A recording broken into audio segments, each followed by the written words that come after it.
कहानी की शुरुआत मैथ्यू नाम के लड़के से होती है जो अमेरिका से पढ़ाई के लिए पेरिस आया है। उसे फिल्मों का बहुत शौक है और जब वो एक दिन मूवी देखने के लिए निकलता है तो रास्ते में कॉलेज स्टूडेंट्स और सरकार के बीच प्रोटेस्ट चल रहा होता है। वही उसकी मुलाकात इसाबेल नाम की लड़की से होती है। इसाबेल कहती है कि वो उसे पहले भी कई बार देख चुकी है और हमेशा अकेले ही देखा है। मैथ्यू बताता है कि वो अमेरिका से आया है और यहाँ उसका कोई दोस्त नहीं है। इसाबेल उसे अपने भाई थियो से मिलवाती है। जब तीनों साथ बैठकर बातें कर रहे होते हैं तभी पुलिस वहाँ लाठी चार्ज कर देती है और उन्हें वहाँ से भागना पड़ता है। अब मैथ्यू को ऐसा लगता है जैसे उसे दो सच्चे दोस्त मिल गए हो और वो मन ही मन खुश रहता है। घर आकर वो अपनी माँ के लिए खत लिखता है लेकिन उसके ज़हन में तो बस इसाबेल घूम रही होती है। अगली सुबह उसे थियो का कॉल आता है और उसे खाने पर बुलाया जाता है। जब वो उनके घर पहुँचता है तो इसाबेल उसे अपनी माँ से मिलवाती है। उसकी माँ मैथ्यू को देखकर बहुत खुश होती है क्योंकि वो भी अमेरिकन होती है। फिर मैथ्यू इसाबेल के पिता से मिलता है जो पेशे से राइटर होते हैं। डिनर के वक्त इसाबेल के डैड गहरे विचारों और बातों में लग जाते हैं लेकिन मैथ्यू का ध्यान बस इसाबेल पर ही टिका होता है। डिनर खत्म होने के बाद इसाबेल की माँ मैथ्यू से कहती है कि वो आज रात यहीं रुक जाए। अगले दिन इसाबेल के मॉम डैड को किसी जरूरी काम से शहर से बाहर जाना होता है। जाने से पहले वो दोनों अपने बच्चों के लिए एक चेक छोड़ते हैं ताकि वे आराम से पार्टी कर सके।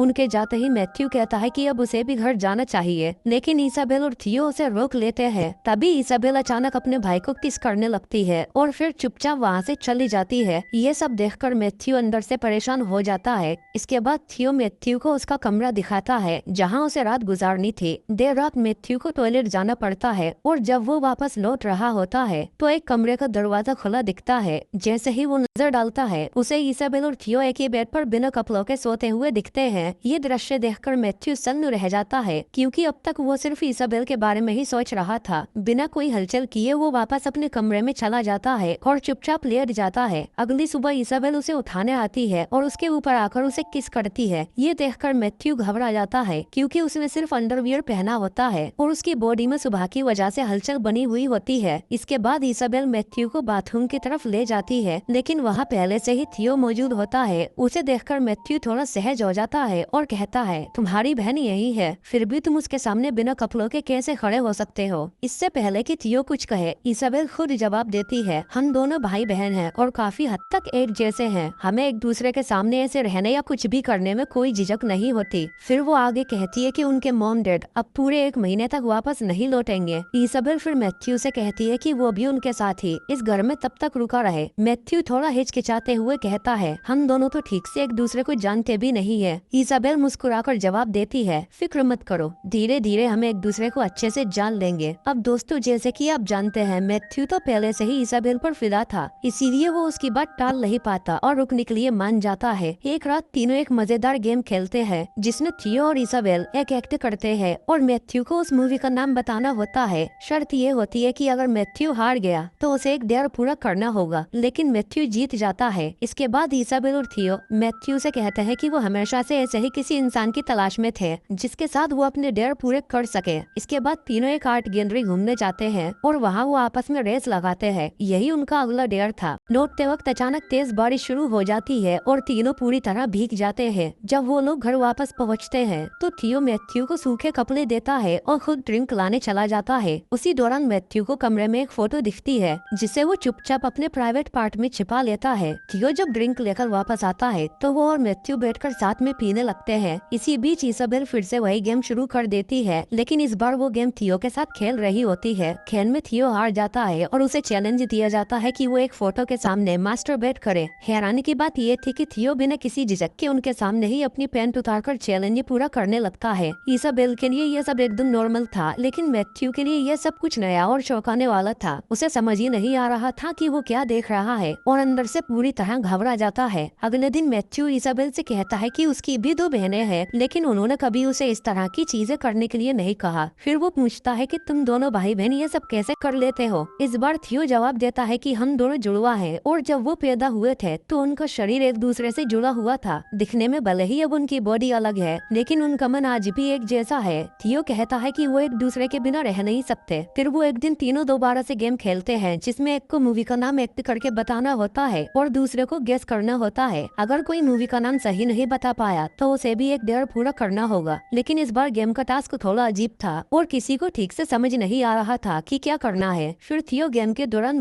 मैथ्यू और इसाबेल को कहता है कि वे दोनों उसके सामने इंटीमेट हों। जैसे ही उसने ये कहा, इसाबेल बिना कुछ सोचे अपने कपड़े उतारने लगती है। वहीं दूसरी तरफ मैथ्यू के चेहरे का रंग उड़ जाता है और वो घबराकर खुद को संभालने के लिए सीधे बाथरूम की तरफ भागता है। काफी देर बाद जब वो बाहर आता है तो थियो उसे पकड़ लेता है और इसाबेल के साथ मिलकर उसके कपड़े उतारने लगता है। तभी इसाबेल के हाथ में उसकी ही छुपाई हुई फोटो लगती है, जिसे मैथ्यू ने पहले अपने प्राइवेट पार्ट के पास छिपा लिया था। उस फोटो को देखकर इसाबेल और थियो हंसने लगते हैं और आखिरकार मैथ्यू इसाबेल के साथ इंटीमेट हो जाता है, कुछ ऐसा जो वो दोनों पहले से सोचते थे। पहली बार करीब आने के बाद मैथ्यू को पता चलता है कि इसाबेल अब भी वर्जिन थी। कुछ दिनों के बाद इन तीनों के पास जो भी पैसे थे वो खत्म हो जाते हैं, क्योंकि अब तक वो लोग काफी ज्यादा आरामदायक जिंदगी जी रहे थे। पैसे न होने की वजह से इसाबेल घर में रखी चीजों से खाना बनाने की कोशिश करती है, लेकिन खाना कुछ खास अच्छा नहीं बन पाता। इसका स्वाद इतना खराब होता है कि किसी का भी खाने का मन नहीं करता। अब मजबूरी में उन्हें कुछ न कुछ काम भी करना पड़ता है। फिर एक दिन जब मैथ्यू और थियो एक ही बात टब में नहा रहे होते हैं तो थियो उससे कहता है कि तुम्हारे जैसे अमेरिकन लोग बहुत ही खराब होते हैं, क्योंकि तुम लोगों ने दुनिया में बहुत सी लड़ाइयाँ छेड़ी है। मैथ्यू फिर थियो को समझाने की कोशिश करता है कि ये सारी चीजें उसके कंट्रोल में नहीं है। तभी इसाबेल वहाँ आ जाती है और बिना झिझक दोनों के साथ उसी टब में नहाने लगती है। नहाते हुए इसाबेल मैथ्यू से पूछती है, क्या तुम हम दोनों से प्यार करते हो? और फिर कहती है कि तुम्हें ये बात साबित करनी पड़ेगी। इतना कहने के बाद इसाबेल और थियो दोनों मिलकर मैथ्यू के प्राइवेट पार्ट के बाल काटने लगते हैं। ये देखकर मैथ्यू बहुत गुस्सा हो जाता है और चिल्लाकर कहता है कि तुम दोनों अब तक बच्चों जैसी हरकतें क्यों कर रहे हो?